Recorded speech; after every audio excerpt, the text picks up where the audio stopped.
అందరికీ praise the lord. ఈ రోజు దైవ మర్మములోని దినపాఠము మే 2వ తారీఖున దేవుడైన యెహోవా అతడు ఏ నేల నుండి తీయబడెనో దాని సేద్యపరచుటకు ఏదైనా తోటలో నుండి పంపివేసెను. ఆదామును వెళ్ళగొట్టి ఖడ్గజ్వాలను నిలువబెట్టెను. ఆదికాండము 3వ అధ్యాయము 23వ వచనము 24వ వచనము. ఈనాడు అనేక హృదయములు ఆత్మీయ నష్టంలోనున్నవి.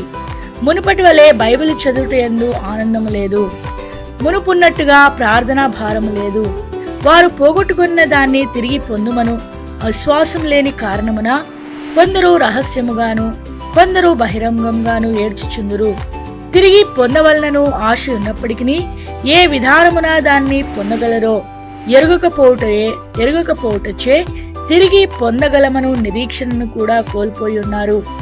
వారు ఈ విధముగా తమ హృదయములలో తలంచుకొనిచుండవచ్చును. మొదటి ఆనందమును సమాధానమును నేను తిరిగి పొందలేనేమో, లేక మునుపటి వలె తిరిగి దేవుని సేవను నేను చేయలేనేమో.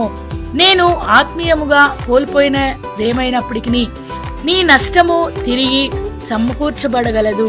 అంతకంటే ఎక్కువగా కూడా నీవు సమకూర్చుకొనగలవు. ఆరంభములో ఆదాము సమస్తమును పోగొట్టుకొనెను. యేసుక్రీస్తు ప్రభువు ద్వారా మానవుడు సమస్తము తిరిగి సంపాదించుకొనగలిగెను. ఆదికాండము 1వ అధ్యాయము 28వ వచనంలో దేవుడు ఆదామును ఏదెను తోటనందుంచెను.